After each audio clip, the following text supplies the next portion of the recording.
GEEK Files, 2026, April 5th. Transpacific Airlines Terrace, fall of 88, spring of 92. So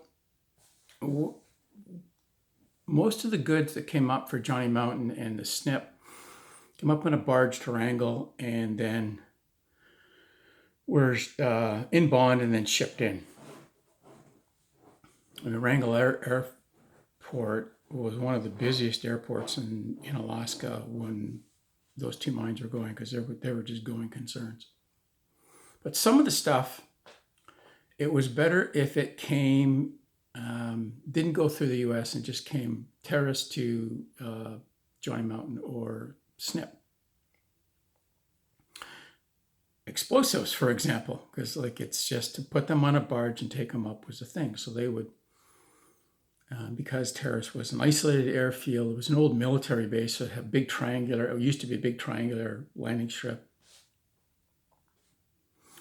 with trenches dug underneath the runways, so to plant explosives and destroy the runways. And everyone's, I think twice when I was there, they had the EOD guys come out, because when an aircraft came back that was loaded with bombs, it had to pickle the bombs before it could land. They weren't supposed to land with armed ordnance. So every once in a while, they'd stumble across a piece of live ordnance from World War II. Anyway, but this is Southeast Alaska, and the weather is really unpredictable in the fall, winter. So the explosives would come up, we'd go to an isolated part of the airstrip, we'd load, I don't remember, 12,000 pounds of ANFO, usually. It's an underground mine, and both of them were underground mines, and they used a lot of, they drilled and blasted and used a lot of ANFO. Ammonium nitrate fuel oil. It came in these things that looked like squishy sausages, and they would just load these tubes into the holes.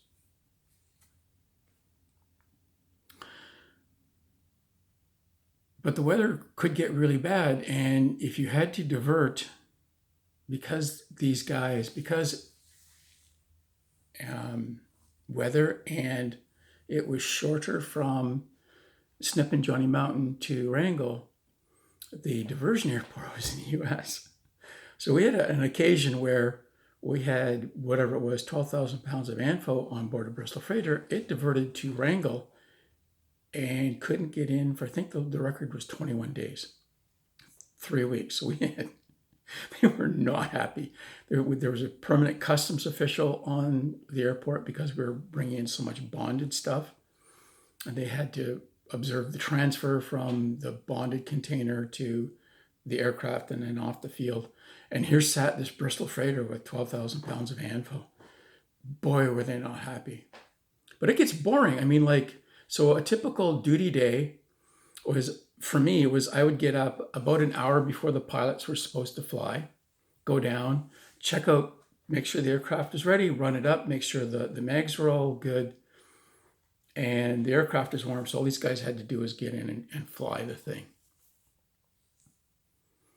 And you had to do this because you never knew when the weather was going to break. And it got boring because you get up at 6, come back to get one vehicle. So you'd come back to the restaurant to get the pilots, send them on down the road, and then come back for breakfast. But if they weren't going to fly, I mean, it was mind-numbing. I think they called it at about 1 o'clock in the afternoon. Mind-numbingly boring. And if there was 2 freighters, they brought up 2 mechanics. And it was just horribly boring. And if you got caught in a crew change, there could be 3 mechanics and 4 sets of pilots there or more, bored out of their skulls with nothing to do in a town with, I think it had 10 churches and 8 bars in this little tiny town.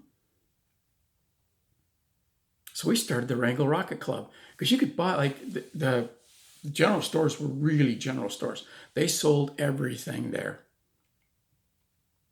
So we would start buying model rockets and building model rockets and firing off model rockets at the airport just for something to do because it was that stunningly boring. So we started the Wrangell Rocket Club.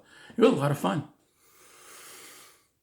Yeah, I don't think we ever got crap for doing that. This is the 80s, so like things at airports were a lot lax, especially places with international capability like Wrangell.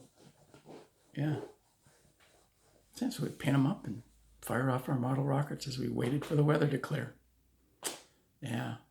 Making appropriate life decisions. You don't make any money, but boy, you get good stories.